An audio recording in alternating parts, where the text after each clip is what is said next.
Usually takes a minute. Oh, we're live. Oh, Perfect. cool. Power of technology is crazy amazing.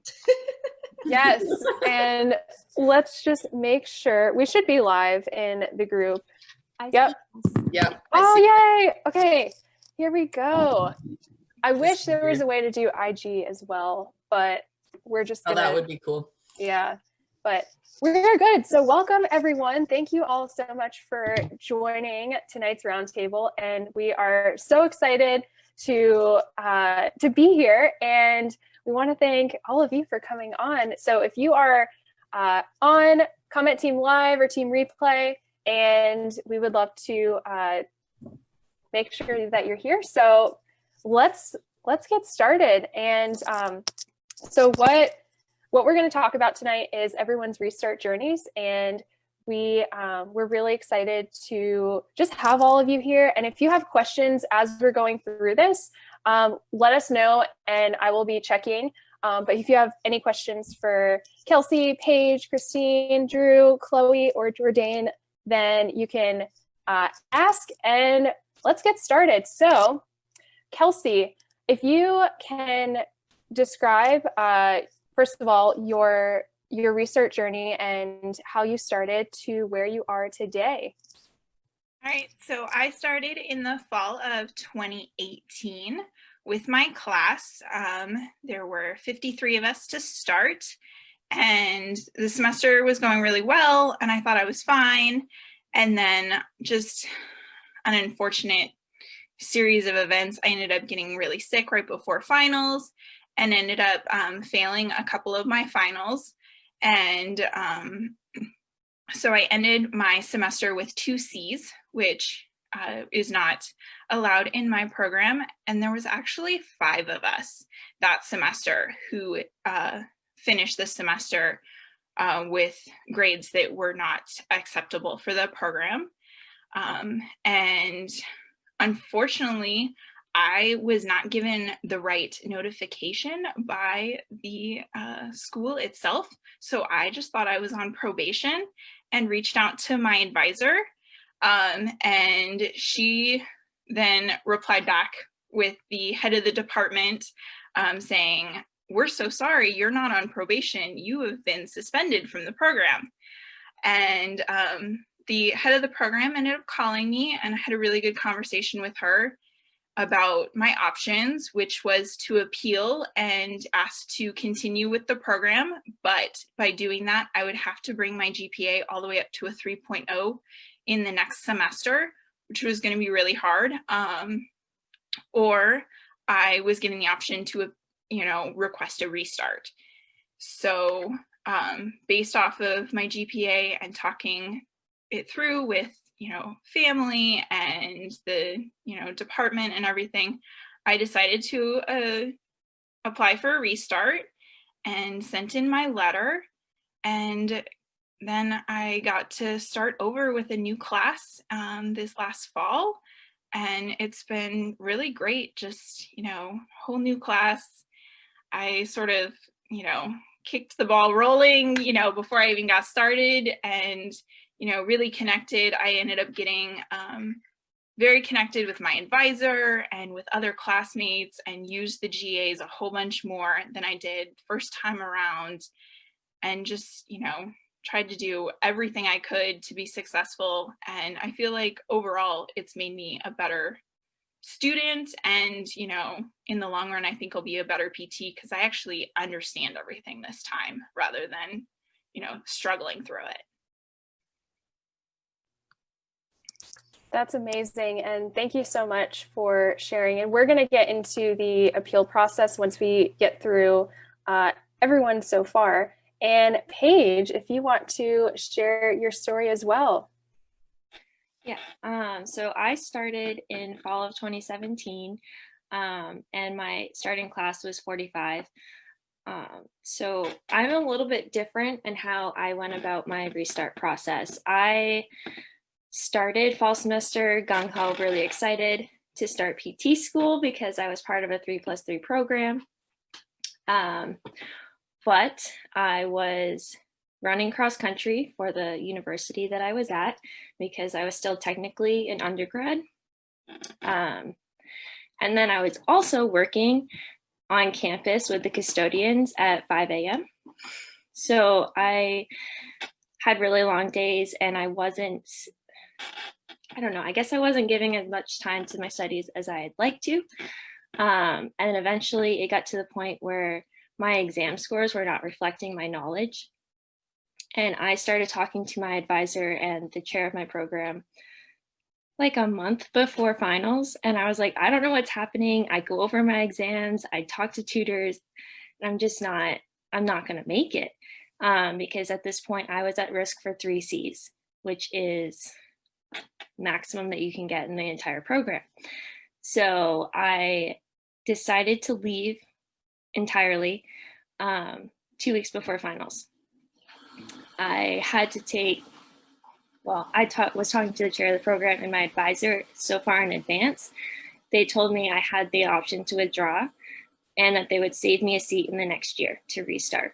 So that was a gift, really. But that also meant I had 9 months off from school when I'd never had that much time off of school before. But I made it work. I gained some experience and I came back the next fall with a new cohort. And it was nerve-wracking at first, but it was nice because I wasn't the only one from my previous class coming in. So it was nice to know that we had like friends while we got to know this new class. And now I just finished my 2nd year and going into my last year. So I've grown so much and I just feel like I understand things so much more and I know who I can talk to. I feel like that's the most important part. I love that so much. And it makes me so happy. You are a 3rd year, like that's amazing. And it's an incredible feeling. And actually, so to the classmate who started with you, we'll go to Christine next. So with Paige, I started in the fall of 2017 with a cohort of 45 people. And we are not the only ones that restarted, and we lost quite a few people from that class. That's not like the important part of my story right now. I had knee surgery the summer before. So between our like 3rd and 4th year, so the end of undergrad and the beginning of that 1st year of PT school, I had like a pretty major knee surgery, which I didn't like recognize how major it was because I had initially, like I dislocated and fractured my patella way back freshman year of high school. And it was just a chronic sublux situation. And so I had it, an MPFL reconstruction, I had tibial tubercle osteotomy, and I had an arthroscopy. So I had a lot done and there was a lot of trauma to my knee. And I was going to PT, and like the PT I saw happened to be an alum of the same program, but from like several years before. So I was like all gung-ho, really excited. And she's like telling me about the professors that she knew were still there. Some of our like longtime professors that they're just like the heart and soul of the program. But I was not like mentally ready. I didn't have an outlet for my stress because every time I would do stuff, my knee hurt, and I got to the point where I felt like I plateaued in my rehab. And I hope no one ever feels like that I treat. I hope no one ever feels like that because it's a horrible feeling. Because I felt like I couldn't do anything about it.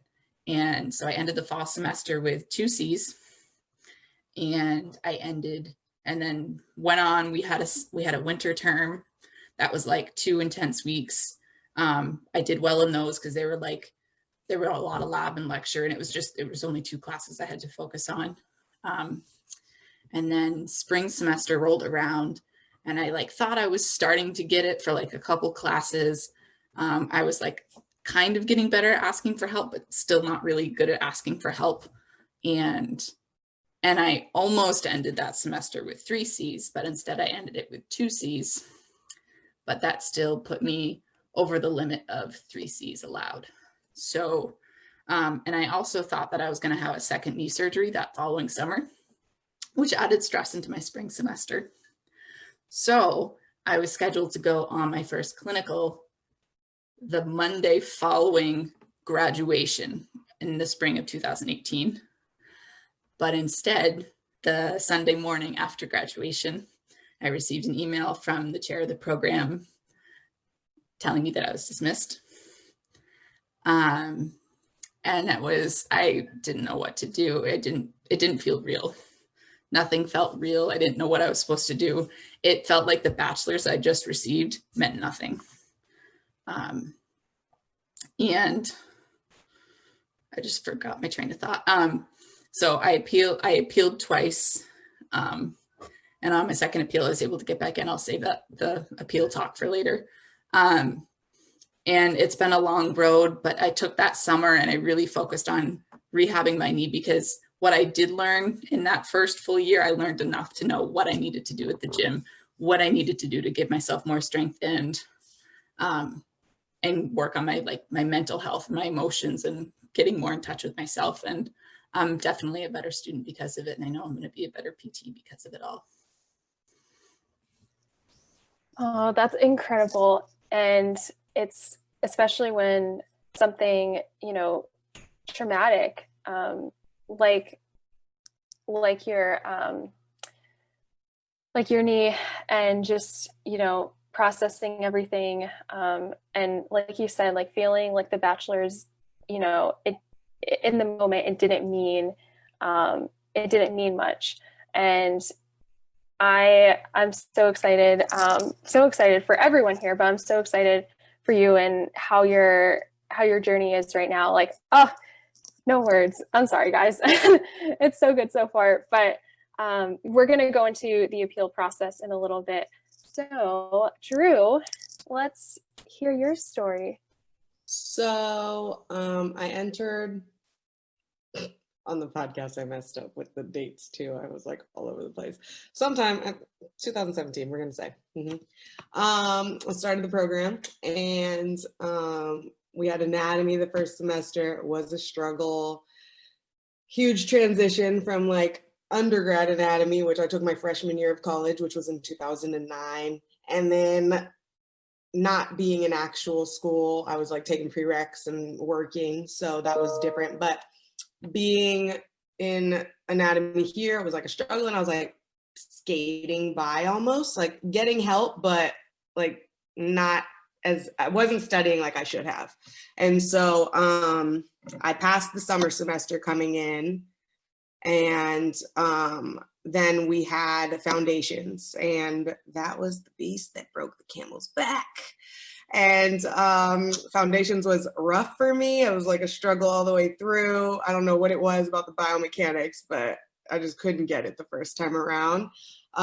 So yeah, I did not pass foundations. And we were our first cohort in our program. So there wasn't really a way for like to make it up immediately or anything like that. So like Paige, I had to wait 9 months, and Christine, 9 months, and was just basically waiting the 9 months for the class to be offered again. So I didn't have to restart the entire program. They let us like keep the credits that we had, but I still had to take foundations over and wait for the next cohort to come.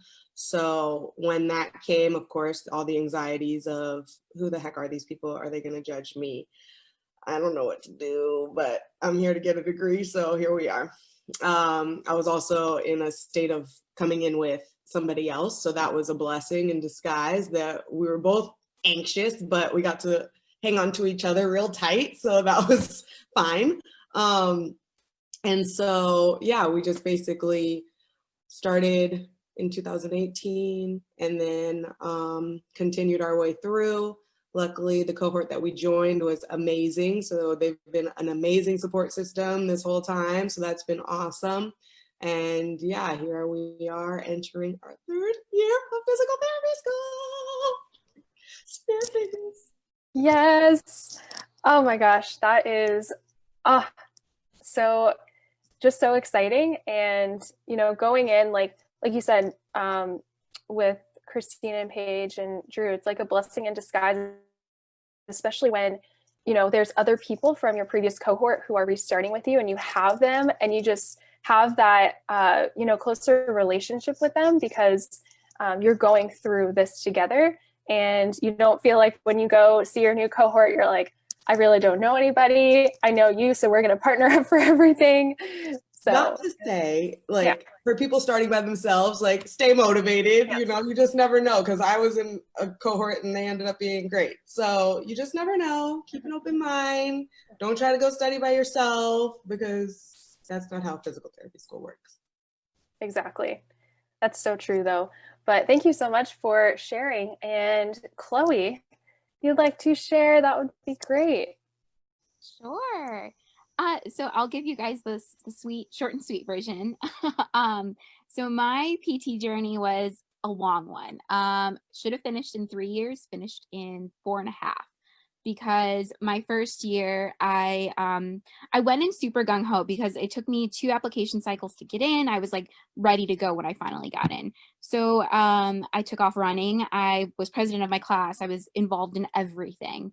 That lasted for about a semester, where PT school was my whole life, and I didn't really hang out with friends. Like, I'd study with them, and that was all we did, because we also had medical school with our program as well. So it was a lot on top of just regular PT classes. And then I still remember the day. It was spring semester, March 23rd, 2016. So a while ago.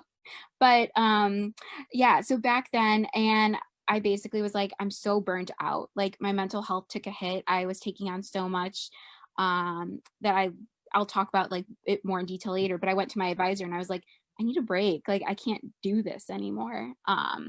So I kind of went through that whole process, took the 9 months-ish or 6 months. I can't do math, but took those couple months, restarted with a new cohort. There was 2 other people from my previous class that started with me. And it was great. Like, I kind of just jumped in, and people rely on you when you restart the program. They like ask you all those questions, and you have a lot of study buddies, which is great when you restart. So, you know, and then I went through the 3 years, and I just graduated May 7th. So last week, woohoo. And then briefly, like this past year, during my last clinical, I was supposed to graduate last summer, and I went through a really, really tough clinical. It was in acute care. I was supposed to be done, like it was week 12 or 14, but my CI and I had a very tumultuous relationship. She talked down to me, and I had already struggled with like mental health, but when someone's like bashing you every day and like is telling you you're going to fail from week 1, there is no way to come back from that. And I reached out to school, and the professor who was handling stuff for Clinet at the time didn't handle it the best way, and kind of turned it against me and believed my CI, even though I like documented it and said like, hey, I'm struggling, and like reached out multiple times. So they pulled me from clinic week 12 out of 14 right before graduation, and my CI knew like I had family flying in, like all these things, you know.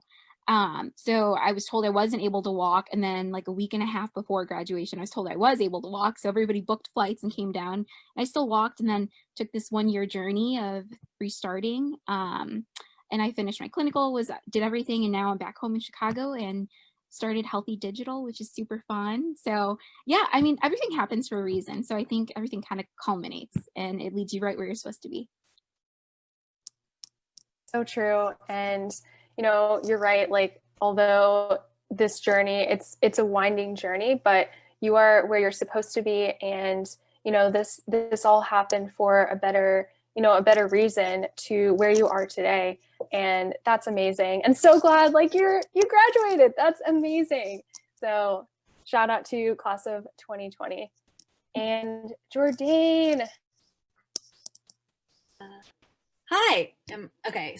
Hello. So I would just want to start by saying that, like, just because we all restarted doesn't necessarily mean that's like a reflection of how bad our program is or anything like that. Because it's really like everybody, or the people who have restart for very different reasons, as you can see so far.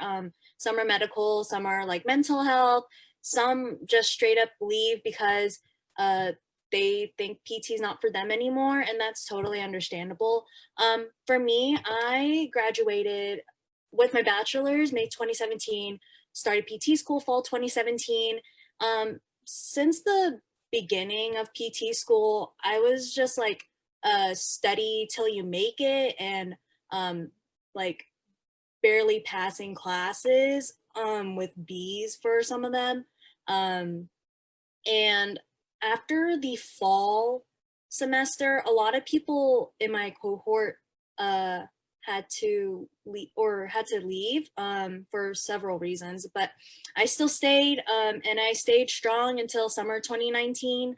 And that was when I think it really started with grades.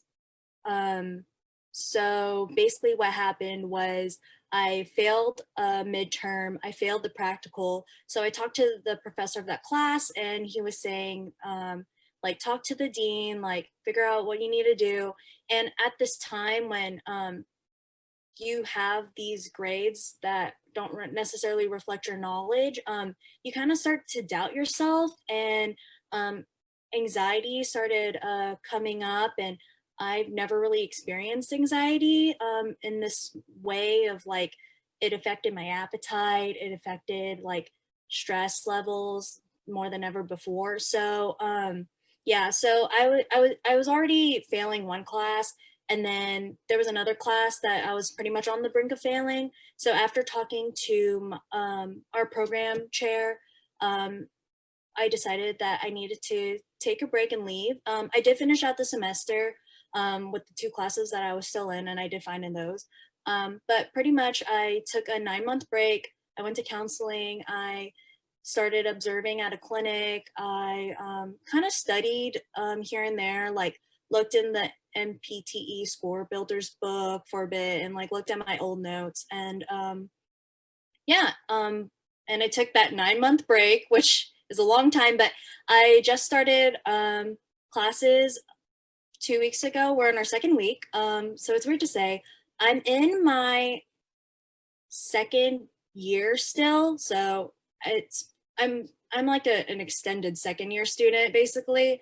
And right now I'm only taking the 2 classes that I need to retake, which actually, considering the whole like pandemic going on, I consider it a blessing in disguise that I did have this 9-month long break, because then I didn't have to worry about like clinical rotations being postponed and things like that.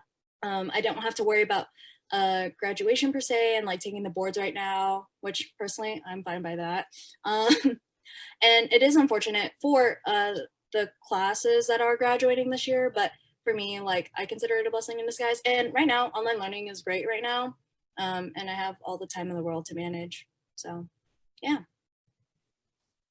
Yeah, and restarting, like, and not only like having 2 classes right now, that's great, like you said, and especially being online. I mean, with this online transition, traditional classroom to now, like, it's great that we have more time, and sometimes that time is you're like, oh, what do I do, because I've finished everything, classwork and otherwise. But that's amazing, and so glad that this is a blessing in disguise. And now, so transitioning into the appeal process, because I know everybody had a different experience with, some people might not know for their programs, like, what is the appeal process? So Kelsey, let's circle back. And if you want to describe more of how that was for you and the different like components there were to like start to finish with the process. Okay, so my appeal process was actually pretty simple compared to a lot of people's, because I just had to write a letter to the dean of the college through, and also send it to the head of my program. And so then a letter explaining sort of my situation and, what I would do to, be successful the next time around, and, explaining how much I really wanted, this degree. And, I really sort of poured my heart out in that letter and let them know, like, I have wanted to do this forever, and please, like, if you gave me the option, I will do everything in my power to, you know, make it work. And it was reviewed by the head of the department, and a group of teachers are on some sort of board that, you know, they all meet, they look over grades and make decisions about the program. So they all met and reviewed the letter. And because luckily I had some of those teachers, you know, as faculty members, they knew me as a student. So I know like that was also very helpful, because they, you know, I wasn't just a piece of paper. I was like an actual student to them. And so they all met. And then, gosh, I think that was like the longest wait of my life, was waiting for that letter. It was worse than like waiting to get into PT school, because I just was so stressed. And what was funny is I had been at my apartment and like waiting, and I checked the mail every single day for that letter. And then I left for like, you know, a couple weeks. And the day I left, my roommate texted me and she goes, "Your letter arrived." I was like, "You've got to be kidding me." So yeah, no, they sent me a letter letting me know. And for me going back, they gave me certain parameters and, you know, things that I had to do as, you know, accepting a restart. And yeah, so mine was pretty simple. Yeah, that wait time, I mean, like the day that you left, I'm glad that someone was there to open it and tell you, you know, this is what it was, and just going through that. So it's, I don't, we'll get into everyone, but the appeal or the wait process seems like it varies, especially when it's being sent in the mail and it's not just an email automatically telling you the decision. But so glad that, you know, it went well, and especially just, you know, writing a letter to show, you know, who you are and why you are meant to be in the program and to become a physical therapist. So I think that's amazing. And Paige, I know Paige and Christine, I don't know if your processes were similar or a little bit different. So Paige, I'll let you start first. Okay, so I didn't actually have to appeal because I didn't finish the semester. I just had to do like the withdrawal paperwork, and it was like, I guess, an understanding between the chair of my program and myself and my advisor that I was coming back. She did want me to email her confirming that I was coming back by April, I think, before they graduated and all of that. So mine was super simple there, just because I guess I was ahead of the curve, kind of. I took care of the problem before it became more difficult. But that's all I had to do, thankfully. Got it. And then when you came back, did you have to like meet weekly with your advisor, or you just started, you know, normally? I just started normally. I took initiative. Like, I was in therapy weekly, and I met with my advisor bi-weekly, just like checking in and seeing how things are going. And if I got super stressed, then I would just walk in and be like, "Okay, this is what's happening. I think I can figure it out, but I just want you to know." She's been super supportive. That's great. And advisors, I mean, especially when you have one who you can talk to and they're there for you 100%, there's always one or a few professors who will vouch for you like 100%. And that's amazing that you had that, relationship too. And Christine. Okay, so my appeal story is a smidge longer than Paige's. So as I said, I got my dismissal like right after graduation. And I emailed my advisor, I think like immediately, and I was like, what do I do? Because I had no idea what to do, where to start, how any of it worked. Because I think in the dismissal letter, it said I could like choose to do so, blah, blah, blah. And then I could choose to appeal and yada, yada. I don't remember what it said. It's kind of blacked out. So I appealed to the chair of the program, and I believe that that was like a decision made with the chair and the faculty of the program. I'm not exactly sure how all of the details of that work, and that appeal was not granted. So that was really rough, because then I was starting to question what I was supposed to do. Is this what I meant to do? And at this point, I'd already, was in the process of starting to go to therapy, which is something that I'm really, really grateful that I started. And so I talked to my advisor again, and I was like, okay, what do we do? How can I make this better? And I actually, because where I'm from and where our university is, it's an hour drive for me. So I was back home for the summer, and I was like doing my usual summer. Well, I hadn't even gone back to work yet because I was still too like just devastated from everything. And I don't know what that noise was.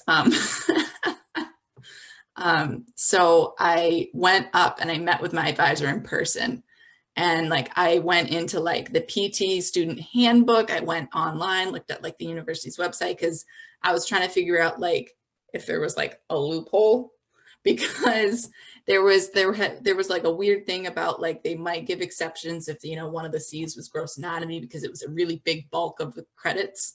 And then we ultimately figured out that wasn't a good arguing standpoint. But I poured my heart into my letter, and I ultimately think the second letter was a lot better, and obviously it was because I'm here. My second letter, I kind of poured my heart out about like my knee issues, and my advisor kind of told me that they seemed to think like my knee was maybe still going to be an issue for me if I restarted. And so I made it very clear in the next one that I had a solid plan to figure out how to make that better. And I talked about how I was going to go to therapy, discuss testing accommodations, because my testing was not going well at all. And I basically like laid out the steps that I was going to take between, like I said, that I would try to meet with my advisor every week.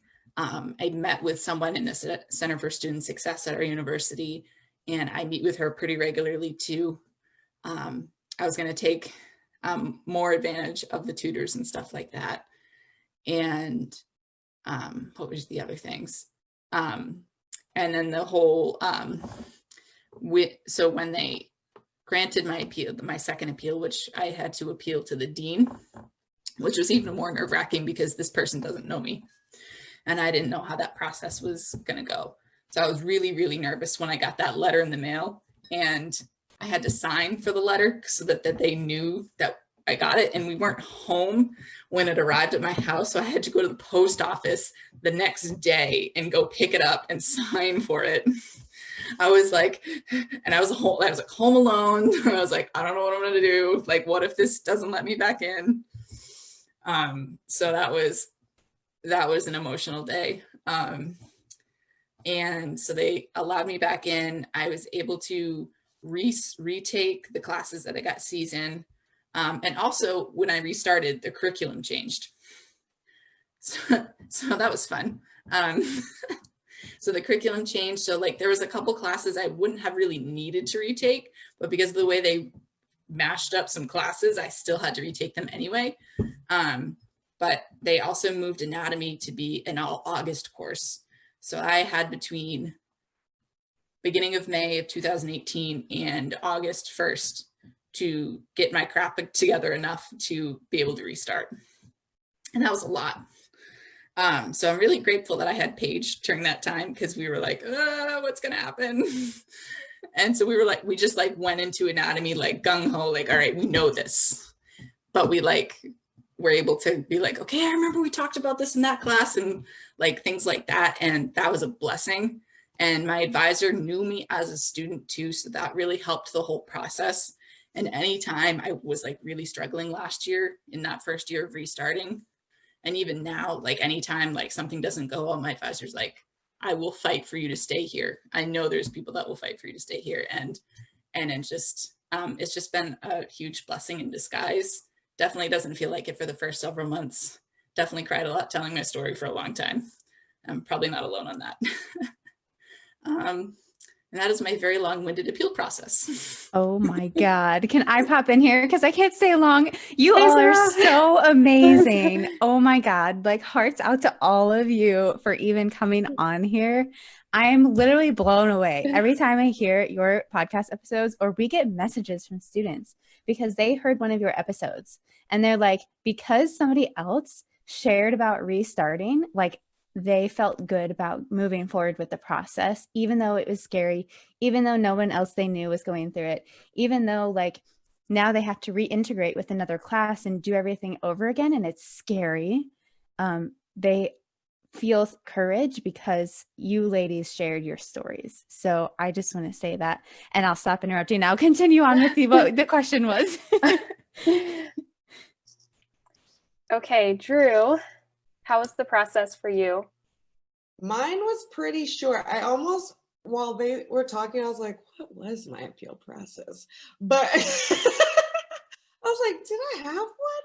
But I had to have had one, right? Okay, so honestly, I feel like, so my advisor is also our program director.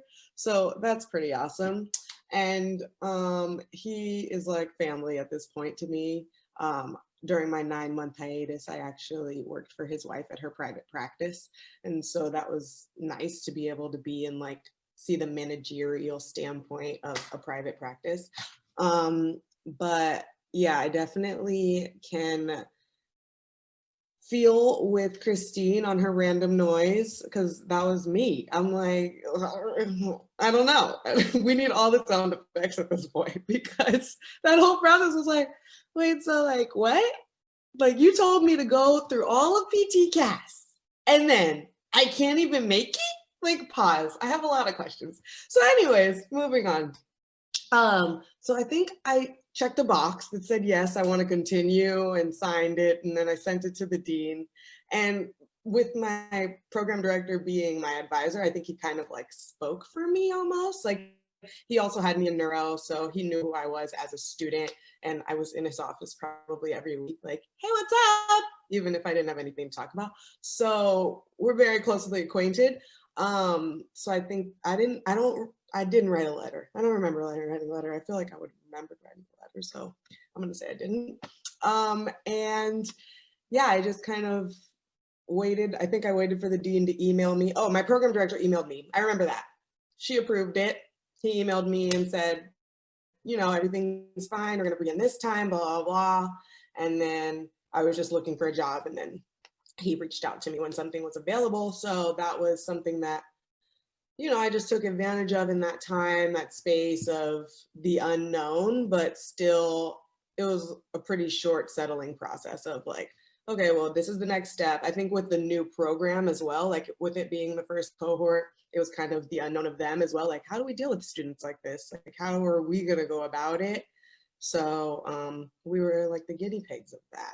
And I don't know if that process has changed or if they're making new like moves with that, but as far as we went, it was sign appeal and continue with the next cohort. So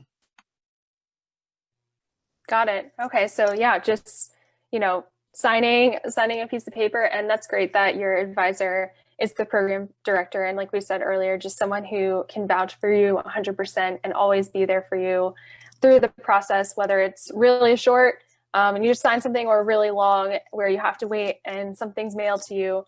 And it's, you know, it's the power of really like the program that you're in.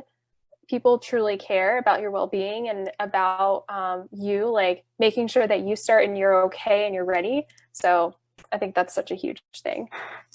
Thank you so much for sharing. And Chloe, for you, if you wanted to share, like when you, well, actually share everything and anything you want with Yeah, I'll give you a quick synopsis of like the first time I left voluntarily. So they allowed me to come back in the fall when I was ready. I just needed a letter from my counselor saying like, she's got these coping strategies, this is her plan, and it went really well. I didn't have any trouble. I did really well up until third year when everything happened with my clinical.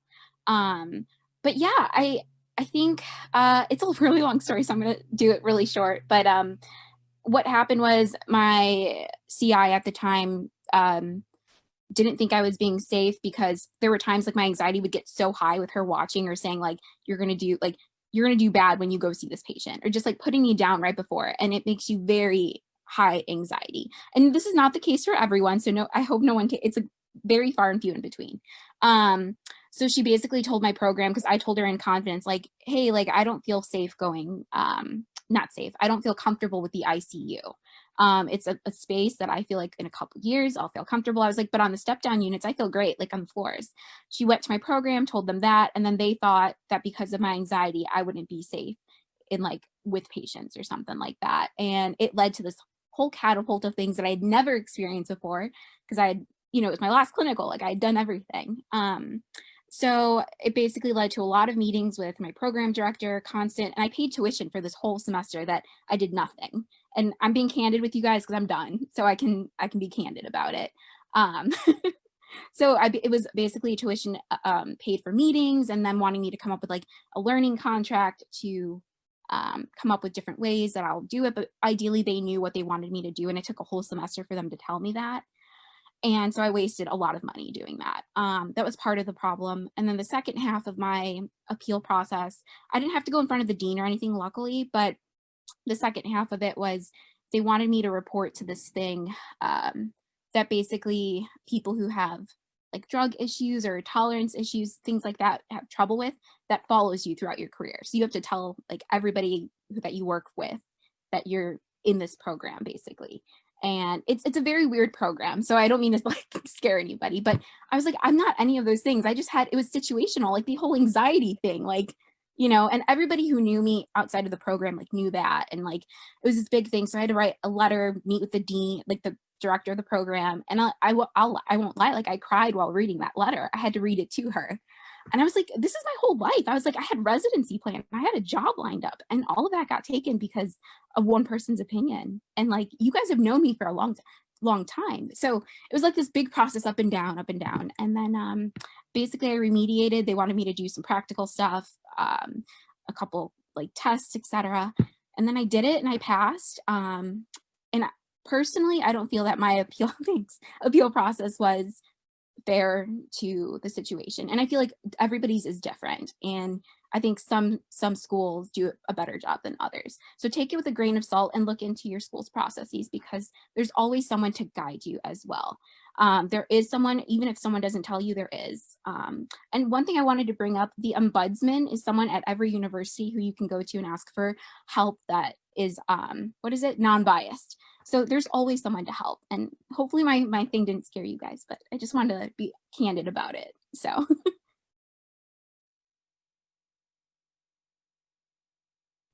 Did it? Okay, I thought it froze for a minute. I was like, no.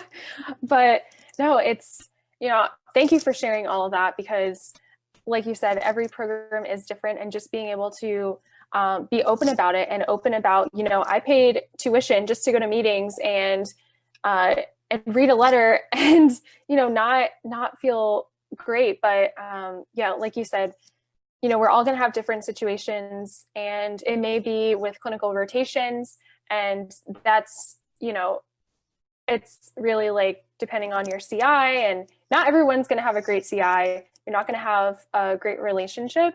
And I just thank you for bringing awareness to that too. And Jordan, how was the process for you as well?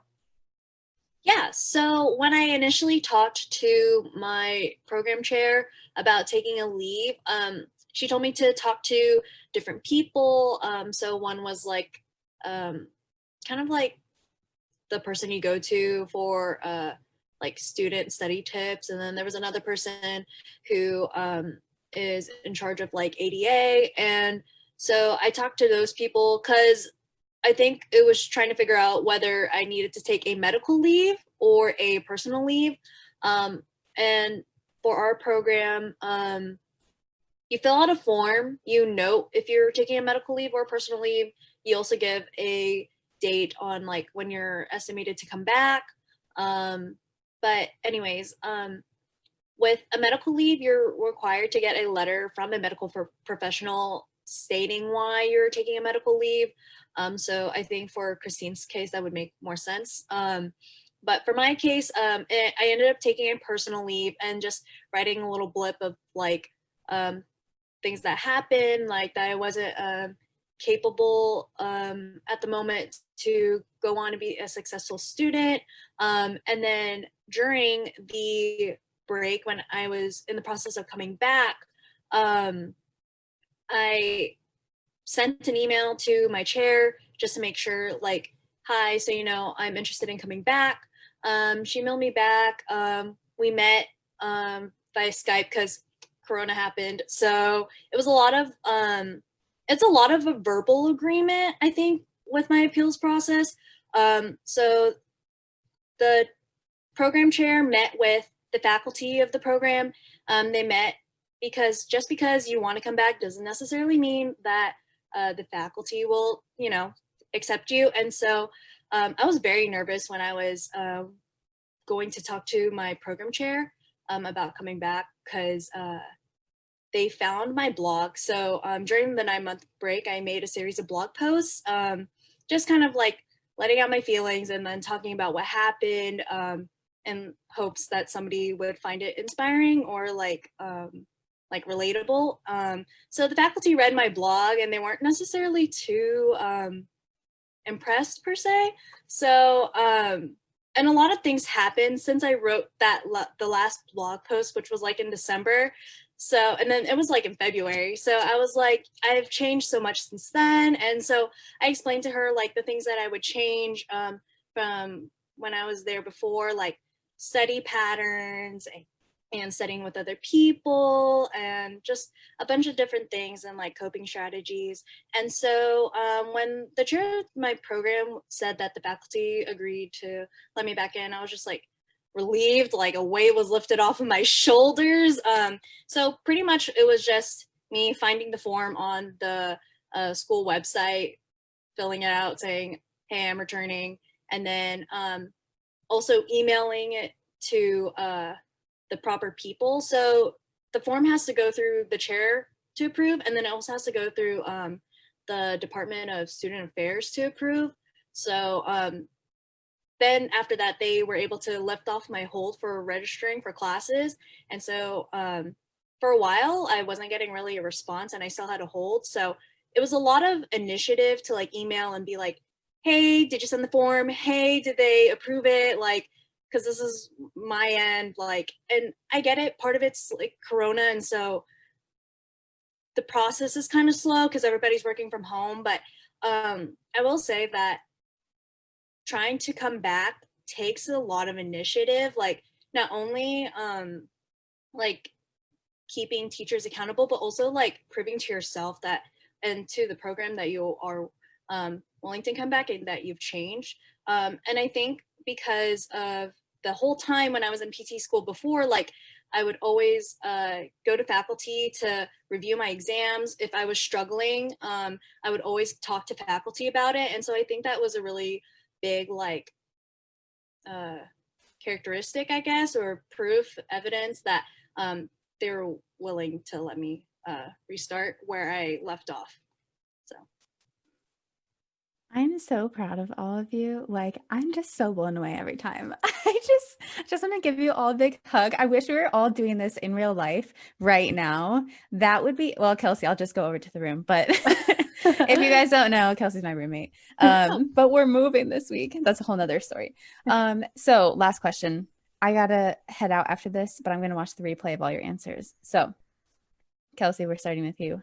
Tips for SPTs who are restarting, how to reintegrate into their next class, and tips for the people who are in the next class to welcome those who are reintegrating. And go. Okay, Sarah has asked me this question before, so I have it sort of in the back of my mind.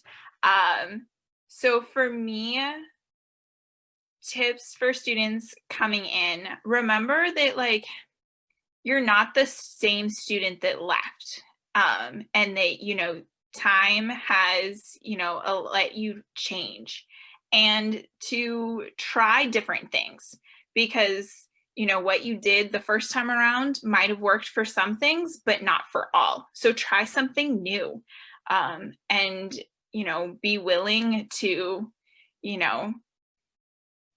be open with your classmates. I at first was like scared to tell anybody that I was a restart student, because I was the only one restarting. So I didn't have like a buddy. So I was a little scared to begin with, but like feel willing to talk to people about it and be open. And yeah, try something new. Definitely, find people to study with for certain classes, and find sort of a new norm that way. And for students to like integrate you, be welcoming as you would with like anyone else who's in the cohort. Like they're another student just like you, be welcoming. I don't know, I was fine with like getting asked questions, but also remember that like, because they're a restart student, we don't have all the answers. So like, don't expect us to have all the answers. Like we are restarting. So like, obviously we've gone through something and there's a reason why we're restarting. And like, that's up to us to tell you everything, but also like, understand that like, if you have a question about a test, don't ask us, ask the teacher. Cause like, that was the hardest part for me, is like, I was getting asked questions about tests and I was like, I like had a hard time figuring out how to answer those questions. And finally was just like, you know what? Ask the teacher. I'm not the one to ask. I'm not the GA. I'm not the TA. I'm not the teacher. Ask them. So yeah, that's sort of my 2 cents there. All good things, and that's a good one. Just say, ask the professor. Like, I don't remember everything. Like, they think that you just remember test questions. Hopefully the test has changed a little. Yeah, exactly. So, let's be honest. Yeah, exactly. But that was amazing, just insight and advice. So thank you for that, Kelsey and Paige. Okay, so for a student coming, like restarting, I guess my biggest piece of advice is don't feel you have to tell everyone. Take your time and like come to terms with it, because restarting for me, it was like kind of scary, because it's a whole bunch of new people, even though I had Christine and some other classmates with me who restarted as well. It's still very personal, and the questions that I was anticipating, they happened from some people, but that's what held me back for a while. But then also, to follow up with what Kelsey said, try different tactics, because obviously your original ones didn't work that well. So don't be afraid to ask for help, to learn different ways to study. And then for the classmates welcoming in a restarting student, I guess just let them come to you at first. And then once they've all come out, which is actually funny because some of my classmates didn't know that I was a restart, and told me like this past semester. I was like, wait, what are you talking about? I thought everyone knew. But yeah, just be welcoming, and don't expect us to have all the answers, because we're probably going to pick up on a lot of new things that we didn't hear the first time in class, which will certainly will like to share that with you, because you may not pick up on all of those little things. But we're also taking new classes as well, because like Christine said, our curriculum changed. So I didn't know how half of the classes I was taking. I was only retaking 2 or 3, I think, at the time. So that was interesting. Yeah, thank you so much for sharing that, especially with not having people come to you, in the very beginning and just asking you, like, have time, like, be respectful. And like you said, some people may not know until the end of the semester. And so that's a really big thing. And and Christine, for you, what would you say? Oh man. So I'm like, my mind is with Paige a lot on this one, on the advice for people that are restarting. I actually touched on this in like 2 blog posts ago on my blog about like restarting with a new cohort, because like I think something that's really important is to like ask for help and like don't feel bad about asking for help. And like, and if you're in your professor's office every week or every couple days, like that's what they're there for. And I think like what was kind of weird, well, not like a thing that stuck out to me when I restarted like anatomy, and like for me, I treated it as awkward in my mind because I still had a lot of shame that I was working through regarding like having restarted, because not all of my former classmates knew what happened. None of these new ones knew what happened. And because I was really embarrassed about those grades that kicked me out. I was really, really embarrassed. And I felt dumb and like all the things. And so like we had like, I don't even know how many TAs, but there was a bunch of TAs for gross anatomy in August. And so it was like really tough working, having them be my tutors while they were also used to be classmates, because one of them was like too candid with me while we were in the anatomy lab. And I was like, girl, you can't be saying that in front of the newbies and me just because you know me. So that was really like, that was a weird thing for me. But I think my tip there is just try to be adaptable and kind of go with the flow of what's going on. Remember that you're now a student with these new people, and those people are your tutors. So even though like, yeah, you might have been super friendly with them before, you kind of have to like respect them as tutors, and they should be treating you like a student, even if they're not. But it was really great because all my professors already knew who I was. So they didn't have to relearn my name or Paige's name. And then for people, and then I guess my like tips for people that are classmates welcoming in someone that's restarting. And I think it's just like, don't ask us directly what happened if you know that we're a restart. Because odds are, like if you were like me, I only had like 3 months off and I hadn't processed everything yet. Like we don't want to talk about it, or we're still really sensitive about it, depending on what the situation was, what the circumstance was, what's going on for us personally, how open we are about it. Because I might be really open about it now, but I wasn't back then. Because I used to just say, yep, I stepped down from the class above and that's it. That's all I would say. Because like being in the 3+3 program, for anyone that's restarting within the 3+3 program or any other program, it can be kind of weird because people will be like, hey, where'd you go to undergrad? And I'll be like, well, I went here, but I graduated in May and got my bachelor's. But I'm not like, it was just like, it was an awkward, like, how do I work? Yeah, it was like, how do I put this together and word it in a way that makes sense? So just be kind. Don't like Kelsey and Paige said, don't expect us to have all the answers, because there's a reason we're there restarting. And we might know what the practical is going to look like, but they also might have changed it up because the curriculum changed. Like, you never know. So those are my tips. Awesome tips. Thank you so much for sharing. And all those are really big. And especially when it comes to like seeing your former classmates be GAs, and, if you are in anatomy or if you're going through MSK and they're a GA in the class, it's like having that,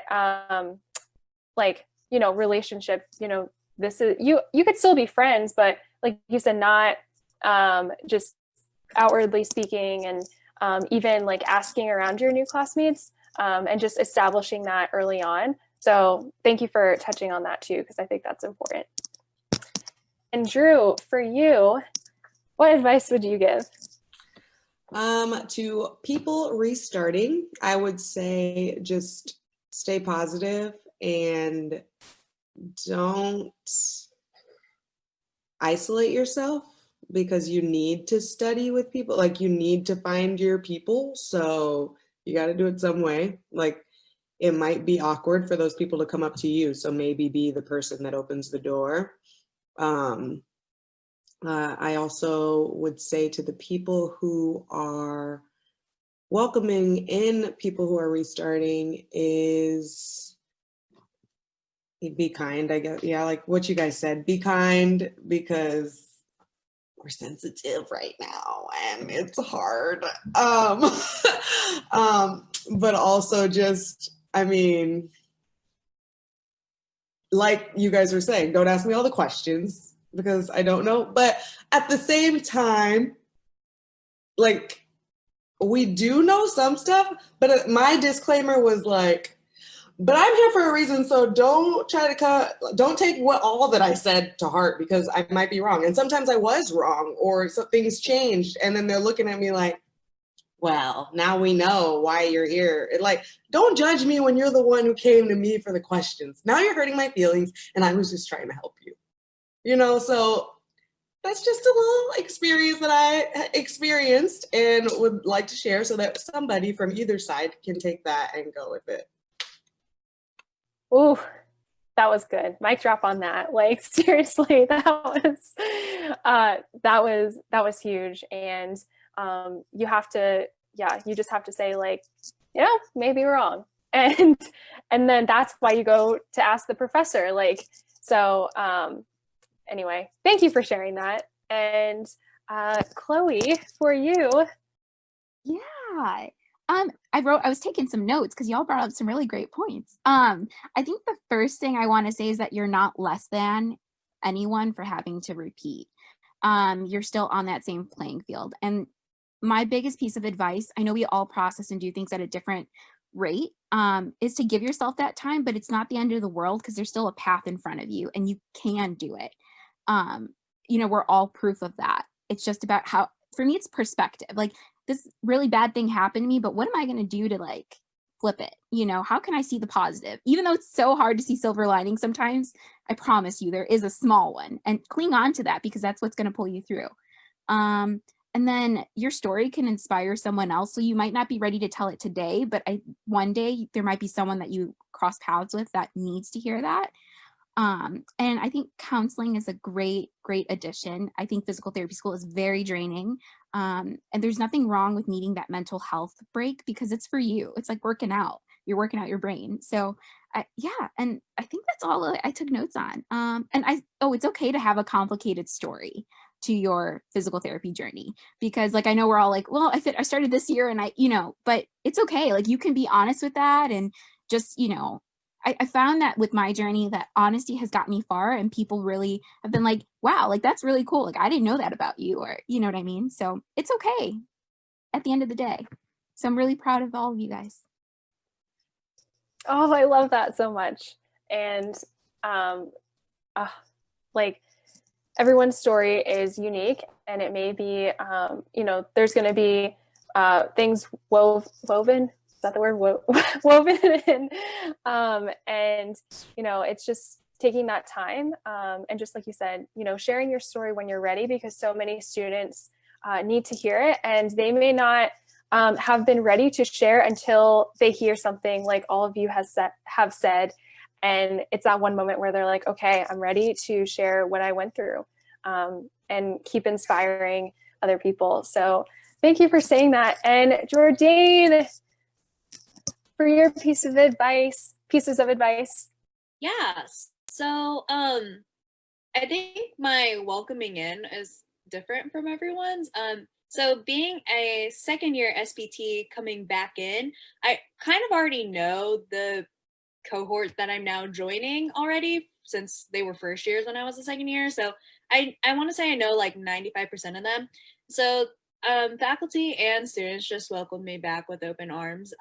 The president, like the night before classes started, the president texted me and was like, "Hey, welcome.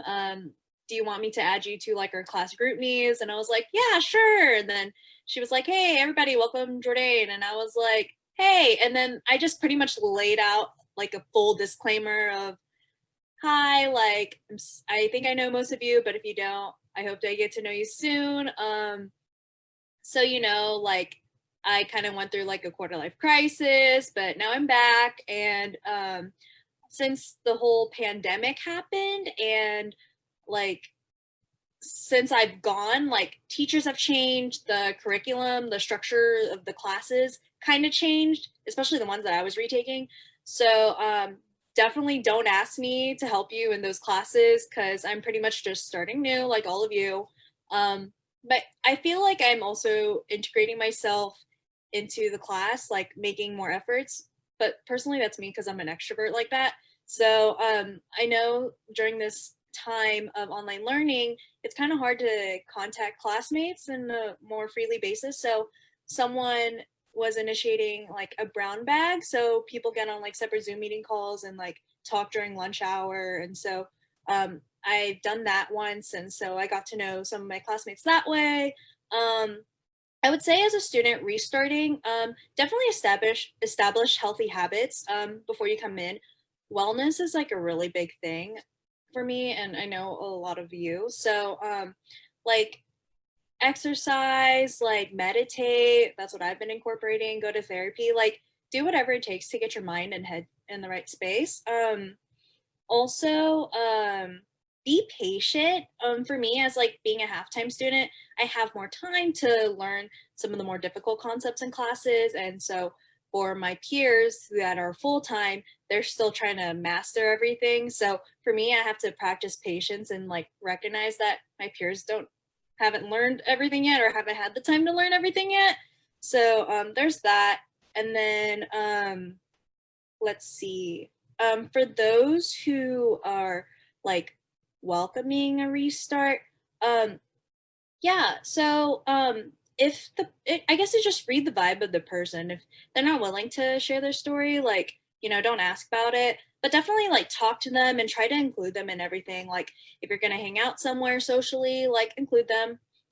Yeah. So definitely, I think those are the tips that I have. I made a Instagram post about like preparing for coming back to school for those who are trying to restart. So yeah. Awesome. Seriously, this was so powerful and so inspiring. And you all are just amazing role models for so many students and for everyone who's going to listen to this and watch it. There's going to be a few people who this really resonates with. And, you all like having them, when they're ready to share their story and to have their voice heard. And we just want to, Sarah, on behalf of Sarah, I know she wanted to say this, but thank you all so much. And for everyone who wants to reach out to you on social media, if we can go real quick, and where can they find you? Best place to find you on social media. Kelsey, we'll start with you. We'll just go back in order. Well, I'm on Instagram. You can find my tag at Kelsey Hand on Instagram, or in the Student Physical Therapy website. Just Google, type in my name under the search and you'll be able to find me there. Feel free, reach out, message us. I know that I'm more than willing to talk to anyone who's got questions or just wants someone as a support even, sometimes just having someone who understands what you're going through to just, talk to is very helpful. I know that made a huge difference for me the summer before I started, is I talked with another Restart student. Awesome. And Paige. Okay, I'm on Instagram at SPT_page, and you can find me on the Student Physical Therapy Facebook page. Perfect. Christine, Oh, and if you have like a blog, or you can say that too, blog, any other, yeah. You get to me and that's when you say it. No, that's what I was like, wait. Hey. Okay, I'm going full nerd. Okay, is this backwards? Oh, yeah. No, it's perfect. You can see it. Okay, Yeah. this is my Instagram at mindbody_SPT. And then my blog is my mindbodypt.com. And I also have like a contact me page within my blog too. So Perfect. and Thank then you. also find me within the group as well. Yeah. Drew. You can find me on Instagram and Twitter at the Curly DPT, as well as thecurlydpt.com is my blog page. So yeah, that's where I'm at. Awesome. Chloe. Yeah, you can find me on Facebook, Chloe Marino, or on Instagram, Chloe without the E, Marino. Awesome. And Jordan. I also went the Christine route and I wrote it on my post-it. So Yes. it's pretty much my name on all platforms, Instagram, TikTok, at Jordan Enriquez. Yes, I'm on TikTok. I think I'm funny and I make funny TikToks. Yes. You should follow me on TikTok. I have a lot of content coming out on there, but also on Instagram. And then my blog is also my name, jordanenriquez.com. But yeah, you can also find me in the Student PT Network, but my Facebook is private, so I might not respond right away. The best way to contact me is Instagram. Awesome. Thank you so much, ladies, for coming on. And thank you, everyone, for watching live, Team Replay. Comment below. And we really appreciate you taking the time to come on and sharing your stories. And we hope you all have a great night. Thanks for coordinating this, you guys. Of course. Yes. Thank you guys so much. And have a good rest of the night. You too. Happy Bye. studying. See ya. Happy studying. Happy studying.